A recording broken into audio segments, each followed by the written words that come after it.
টানা ২ মাস চড়া থাকার পর অবশেষে কমতে শুরু করেছে সব ধরনের সবজির দাম। এতে ভোক্তাদের মধ্যে খানিকটা স্বস্তি এসেছে। তবে ডিম ও ব্রয়লার মুরগি সহ স্থিতিশীল রয়েছে অন্যান্য নিত্যপণ্যের দাম। এদিকে মাছের দাম কমলেও ক্রেতা না থাকার দাবি ব্যবসায়ীদের। রাজধানীর হাতিরপুল কাঁচাবাজার ঘুরে রিপোর্ট করছেন আশরাফুল ইসলাম। ছবি তুলেছেন সালমান খন্দকার সবুজ।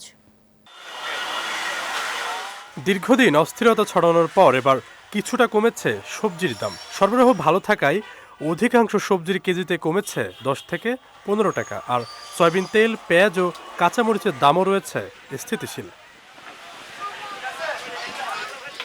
এদিকে বাজারের চাহিদার শীর্ষে থাকা ব্রয়লার মুরগির দাম সপ্তাহের ব্যবধানে কিছুটা কমেছে। একই অবস্থা মাছের বাজারেও। আগের দামে বিক্রি হচ্ছে ডিমের ডজন। স্থিতিশীল রয়েছে মাংসের বাজার। চাল, ডাল, মুদি পণ্যের দামও রয়েছে আগের মতোই। ব্যবসায়ীরা বলছেন, চাহিদার সঙ্গে সরবরাহের সামঞ্জস্য থাকলে বাজার নিয়ন্ত্রণ রাখা সম্ভব হবে। সবজির দাম তো আগে থেকে কমছে। টমেটোটা সিজন শেষে এর দামটা একটু বেশি, না পটল ভেন্ডি এগুলোর দাম কম। গত সপ্তাহ থেকে এই সপ্তাহে কেজিতে 20 টাকা কমছে।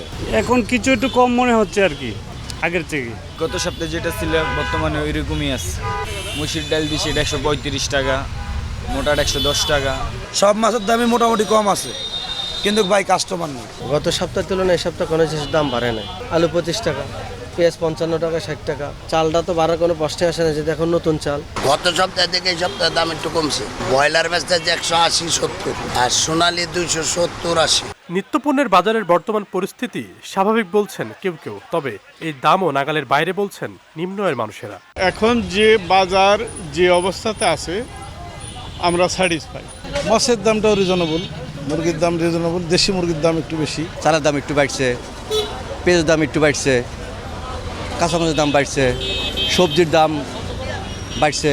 সরকারের কাজ হলো প্রতিনিয়ত বাজারকে মনিটরিং করা।